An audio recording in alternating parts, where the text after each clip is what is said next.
Olá pessoal do quarto ano, estamos de volta para mais uma aula. Eu sou o professor Elisaldo, como vocês sabem, espero que vocês estejam todos bem. E vamos lá dar início. Hoje teremos como unidade temática matéria e energia. O objeto de conhecimento será misturas e a habilidade a 01 de ciências do quarto ano. Misturas. A maioria dos materiais que existem na natureza aparece sob a forma de misturas de substâncias, ou seja, os materiais são formados por mais de um tipo de substância. Os componentes dessas misturas podem ser líquidos, gasosos ou sólidos. Aqui nós temos um exemplo, o ar. Ele é um composto de gás oxigênio, gás carbônico, gás nitrogênio, vapor de água, entre outros. Na água do mar nós temos água, oxigênio, cloreto de sódio, que é o nosso sal de cozinha, e outros minerais. É por isso que a água do mar é salgada, porque nela a gente pode encontrar o sal de cozinha, que é o cloreto de sódio. E na areia a gente pode encontrar os compostos de sílica, quartzo, que é um tipo de rocha também que a gente viu, e outros minerais. Há misturas que não é possível distinguir seus componentes a olho nu. Essas misturas têm o mesmo aspecto em toda sua extensão. Isso ocorre quando uma substância se dissolve em outra. Por exemplo, quando misturamos um pouco de açúcar em um copo com água ou quando preparamos uma massa de bolo. Eu acho que todos vocês já fizeram ou ainda vão fazer esse experimento, pegar um copo com água e colocar uma colher de açúcar. Vocês vão ver que em poucos segundos o açúcar vai se dissolver por completo. Você não verá mais o açúcar na água. Porém, se você beber essa água, você saberá que a água está com açúcar. Da mesma forma, a gente pode ver essa massa de bolo e a gente não consegue distinguir os ingredientes que a compõem. E também a gente não sabe, olhando assim, a olho nu, de que o mel de abelha é feito, quais são os componentes que fazem parte desse mel. Essas substâncias, pessoal, elas são chamadas de misturas homogêneas, ou seja, quando a gente não consegue distinguir de que essa mistura é feita, não consegue ver seus ingredientes. Há misturas em que é possível distinguir todos ou alguns de seus componentes. Aqui já é o contrário. Essas misturas têm aspectos diferentes ao longo da sua extensão.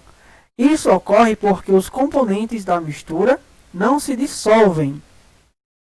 Exemplos disso são a mistura de água com óleo e o granito, que é uma rocha formada por diferentes minerais. Aqui eu coloquei imagens como exemplo para vocês. Um copo com água sendo colocado dentro óleo. Se vocês fizerem essa experiência também, vocês verão que o óleo não vai se misturar em nenhuma hipótese com a água. Aqui nós temos uma fatia de bolo. Aquele bolo com alguns granulados de chocolate. Aqui não é uma mistura homogênea, porque a gente consegue observar outras cores, a gente consegue identificar que esses pontinhos pretos são chocolates. Da mesma forma acontece com o granito, a gente consegue ver alguns de seus componentes, certo? Essas misturas, ao contrário das misturas homogêneas, elas são conhecidas como misturas heterogêneas, que é quando a gente consegue observar, certo? E distinguir todos ou alguns de seus componentes. Agora vamos falar um pouco sobre solventes e solutos. Substâncias que são capazes de dissolver outras são chamadas de solventes. Ou seja, se uma determinada substância consegue dissolver outra, então essa que dissolveu é chamada de solvente. E as substâncias que se dissolvem são chamadas de soluto. Exemplo. Eu tenho um copo e tenho uma colher de açúcar. Se eu coloco o açúcar dentro da água, o açúcar vai se dissolver. Então, a água está sendo como um solvente e o açúcar está sendo como um soluto, certo? Ou seja, um está dissolvendo e o outro está sendo dissolvido. A água é um importante solvente, pois dissolve um grande número de substâncias. Porém, há substâncias solúveis e substâncias insolúveis em água, ou seja, nem todas as substâncias conseguem se dissolver na água. Separação de misturas. Conheça alguns métodos para separar os componentes das misturas. Vamos lá. Catação. A catação é utilizada para separar dois ou mais componentes sólidos.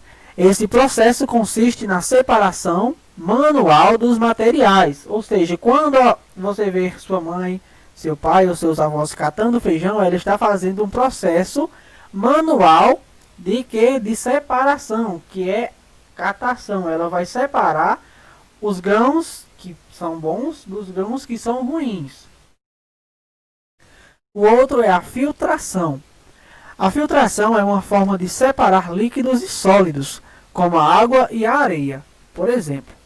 Para fazer a filtração é necessário utilizar materiais que apresentem minúsculos orifícios para que a parte líquida passe por eles e a parte sólida fique retida. É o que acontece quando coamos o café.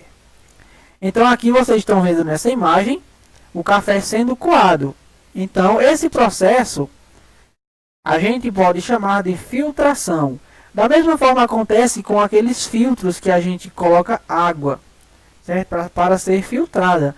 Aqui aquelas velas que a gente coloca a água dentro, ela serve para filtrar e as impurezas que contém na água não passar por elas.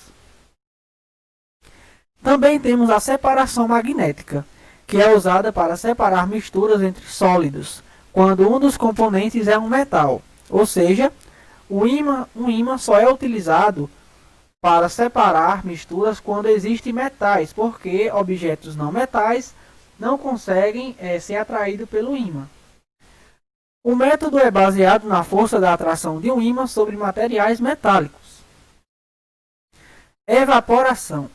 Pela evaporação, separa-se o sal dissolvido à água. Isso é possível porque durante o processo de aquecimento, o sal não evapora com a água. Decantação. A decantação consiste na separação dos materiais sólidos presentes em um líquido, deixando a mistura em repouso. Os materiais sólidos que não se dissolveram tendem a se acumular no fundo do recipiente. Aqui nós temos um exemplo. Nós temos um líquido e temos um sólido dentro desse líquido. Se não for agitada esse líquido, esse material sólido ele vai para o fundo. Acho que você já deve ter visto isso em muitos exemplos. Até no copo de suco. Se você coloca muito açúcar, quando você bebe o suco, no fundo vai ficar o açúcar que não foi dissolvido. Destilação. Na destilação, separam-se substâncias de uma mistura de líquidos. A mistura é aquecida e a substância com temperatura de ebulição mais baixa vaporiza-se. Quando entra em contato com a superfície fria do recipiente, a substância se condensa, voltando ao seu estado líquido e caindo em um recipiente separado. Aqui nós temos o esquema da destilação. Aqui a gente tem o chamado bico de Bunsen, que é onde vai sair o fogo para esquentar a água ou qualquer outro. Dando um exemplo, se a gente colocar água com sal, a água vai evaporar primeiro do que o sal, certo? Então o vapor de água vai subir e vai passar por esse tubo, que é o chamado de condensador. Aqui será colocado a água fria, certo? Esse vapor de água vai se condensar e voltar a ser líquida de novo, porém sem sal. Então, pessoal, nós ficamos por aqui. Espero que vocês tenham gostado e que tenham entendido a nossa aula. Fiquem todos com Deus, se cuidem e até a próxima.